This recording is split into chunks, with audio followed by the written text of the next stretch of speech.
untuk menyimak pernyataan yang akan disampaikan oleh Ketua KPU Muhammad Afifuddin. Berkaitan dengan hal-hal teknis lainnya nanti akan dijelaskan oleh Pak Idam, dan mungkin update pilkada disampaikan oleh Mas Yulanta Sudrajat. Nah, yang ingin kami sampaikan berkait dengan pertanyaan-pertanyaan ini disampaikan oleh teman-teman, sebagaimana kita sampaikan di tanggal 20 malam ketika kita sudah mendapatkan informasi seputar dengan adanya putusan Mahkamah Konstitusi, perlu kami informasikan, kami sampaikan, kami ulangi lagi sebagaimana berita yang sudah beredar bahwa KPU, Komisi Pemilihan Umum dalam hal ini sudah menempuh langkah untuk menindaklanjuti putusan Mahkamah Konstitusi. Apa itu bentuknya? Kami kemarin tanggal 21 bersurat ke DPR untuk kemudian berkonsultasi terkait dengan tindak lanjut untuk menindaklanjuti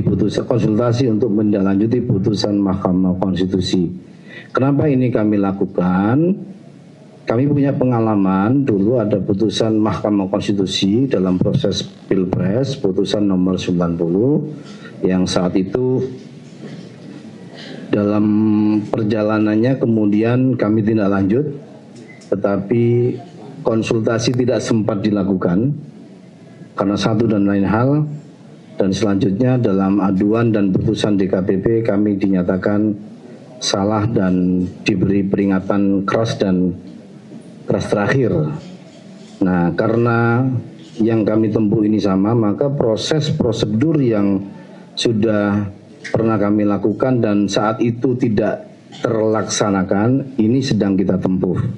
Jadi kalau pertanyaannya apakah KPU menindaklanjuti putusan Mahkamah Konstitusi, kami tegaskan KPU menindaklanjuti putusan Mahkamah Konstitusi dengan jalur satu. Kita mengkonsultasikan dulu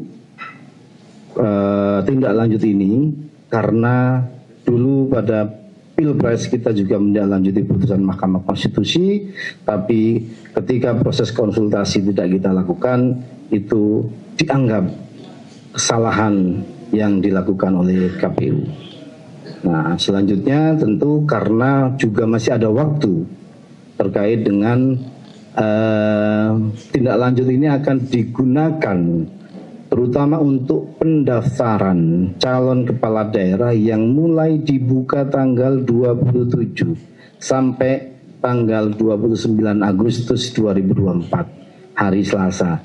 Jadi kita berusaha berkomunikasi dan mengkomunikasikan, termasuk sudah menyiapkan draft ya Pak Idam untuk bentuk tindak lanjut dari putusan Mahkamah Konstitusi tersebut. Saya kira ini sudah clear untuk menjadi informasi yang bisa disampaikan teman-teman ke khalayak, ke jajaran kita semua, para masyarakat pemilih dan seterusnya. Tentu jalur-jalur konsultasi dan apa yang kita lakukan ini semata-mata tertib prosedur sebagaimana pengalaman yang sudah pernah kita alami, kita dapati dalam penindaklanjutan pelaksanaan tindak lanjut dari putusan Mahkamah Konstitusi. Selanjutnya saya persilahkan nanti Mas Idam, Mas Derajat untuk menambahkan. Terima kasih. Ya, itu tadi statement terkini yang disampaikan oleh Ketua KPU Muhammad Afifuddin.